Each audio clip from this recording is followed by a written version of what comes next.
Bismillah wa bihamdih. Assalamualaikum warahmatullahi wabarakatuh. Alhamdulillah rabbil alamin.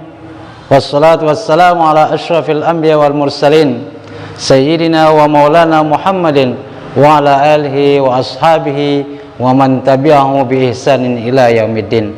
Allahumma aslih ummata Muhammadin sallallahu alaihi wasallam wa farrij an ummati Muhammadin sallallahu alaihi wasallam warham ummata Muhammadin sallallahu alaihi wasallam wa anshur wahfaz wa ayyid nahdatal watani fil alamin bihaqqi sayyidina Muhammadin sallallahu alaihi wasallam.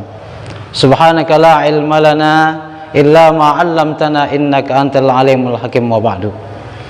Anda semua yang berbahagia, yang saya cintai dan banggakan, selamat bertemu kembali dalam kesempatan yang baik ini dalam pembelajaran kita untuk bab yang pertama adalah mengenai tentang penyembelihan. Baiklah Anda semua, sebelum kita mulai pelajaran untuk lebih lanjut lagi, alangkah baiknya kita awali dan buka pertemuan ini dengan sama-sama melafazkan basmalah. Bismillahirrahmanirrahim. Pada pertemuan ini kita akan membahas tentang masalah penyembelihan.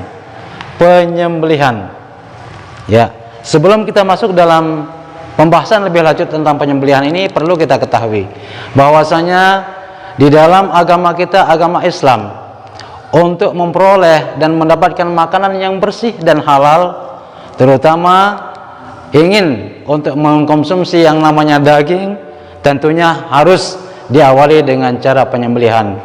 Tata cara di dalam penyembelihan tidak hanya sekedar untuk menembak ataupun memutuskan urat nadi dan lehernya saja, akan tetapi lebih lanjut, mari kita sama-sama belajar, ya, perhatikan dan dengarkan apa yang akan saya sampaikan pada saat ini tentang pengertian daripada penyembelihan itu sendiri.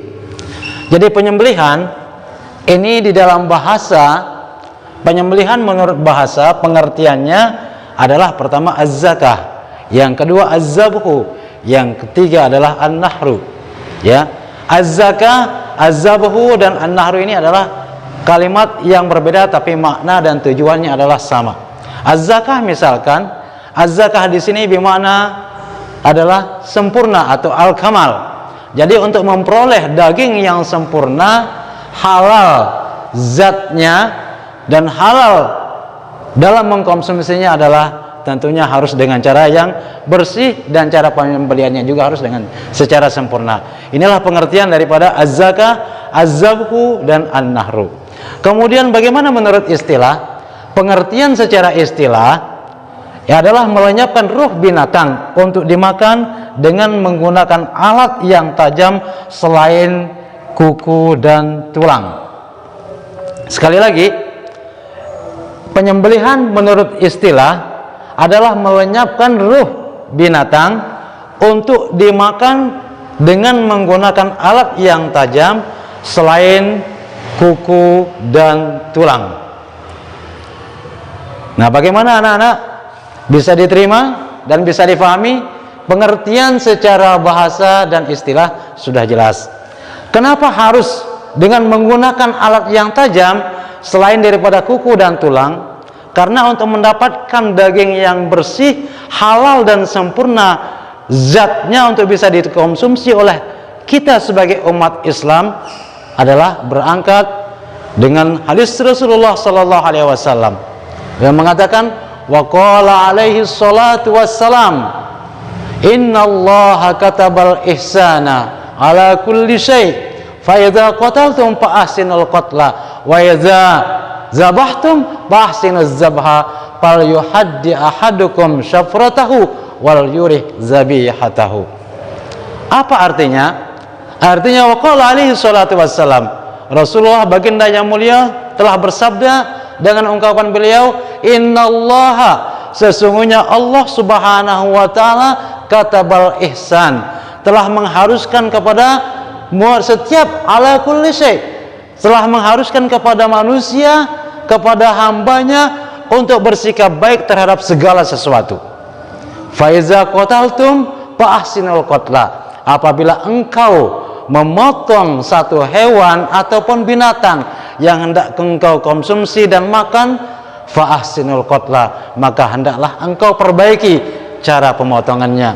Wa iza zabahtum fahsinuz zabha, dan apabila engkau melakukan pengorbanan, mengorbankan seekor hewan untuk dipersembahkan dengan cara mendekatkan diri kepada Allah Subhanahu wa taala, maka fa'ahsinuz zabha, maka hendaknya hewan yang akan engkau korban juga harus engkau perlakukan dengan cara yang baik, jangan engkau takut-takuti.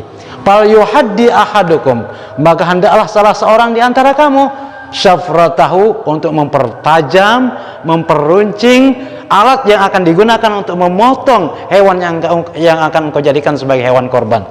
Wal yuri zabihata, dan jangan pernah engkau takuti hewan yang akan engkau korbankan, sebaliknya perlakukanlah dia, berikanlah dia kegembiraan terhadap hewan-hewan yang akan engkau korbankan itu. Inilah pesan daripada Rasulullah sallallahu alaihi wasallam. Sehingga Rasulullah sallallahu alaihi wasallam di dalam hadis yang lain juga pernah bersabda. Apa kata beliau? Nah, Rasulullah sallallahu alaihi wasallam, Rasulullah sallallahu alaihi wasallam melarang keras ansyaritotani, untuk memakan, mengkonsumsi yang namanya sayatan-sayatan setan. Yang mana yang dimaksud dengan sayatan setan? Wahyallati tuzbahu wa yukta'ul jildu wala tuqral awdaj.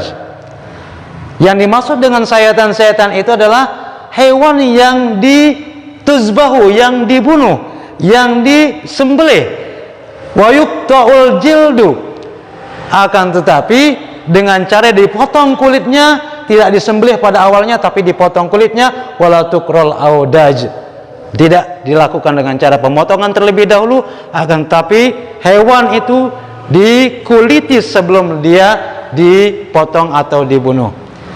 Sumatatruku, kemudian ia tinggalkan hatta tamut, kemudian binatang yang ingin dia makan, dia potong sedikit saja dalam keadaan hidup.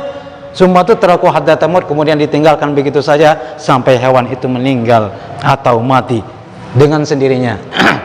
Baiklah ananda semua yang saya cintai dan banggakan, untuk lebih jelasnya bahwasanya di dalam pemotongan ada urat-urat yang harus terputus di dalam penyembelihan itu, antara lain yang harus dilihat dan diketahui, ya, jadi tidak sembarang motong sehingga itu akan menyakitkan terhadap hewan yang akan disembelih. Jadi urat yang harus terputus di dalam penyembelihan itu yang pertama namanya al-hulkum. Apa itu hulkum? Hulkum itu adalah tenggorokan bagian atas leher kita di pangkal ini, ya, yang di sebelah sini, ya. Kira-kira ada 4 jari dari ini, nah, dari leher pangkal di bawah dagu kita, itu namanya hulkum.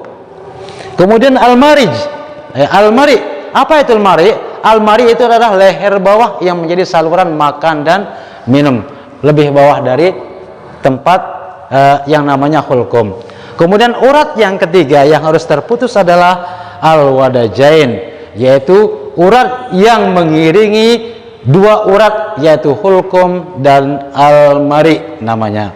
Itulah, jadi di dalam pemotongan hewan yang 3 urat ini harus terputus. Bagaimana kalau tidak terputus? Kalau salah satu daripada urat ini tidak terputus, boleh hukumnya, ya, akan tetapi akan membuat sakit terhadap binatang yang disembelih. Sementara Rasulullah SAW mengatakan kita harus berlaku baik terhadap semua binatang yang akan kita sembelih. Jangan kita takuti, jangan sampai membuat binatang yang akan kita sembelih menjadi binatang yang stres. Alhamdulillah. Jadi inilah artinya penyembelihan, pengertian dari penyembelihan, kemudian urat-urat yang harus terputus di dalam penyembelihan. Jadi untuk pertemuan ini, inilah dia dulu yang bisa saya sampaikan. Insyaallah di lain pertemuan akan kita sambung kembali, dan akhirnya marilah kita akhiri pembelajaran kita pada saat ini dengan sama-sama melafazkan hamdalah. Alhamdulillahirabbil alamin. Akhirul kalam, wallahul muwaffiq wal hadi ila sabilir rasyad. Assalamualaikum warahmatullahi wabarakatuh.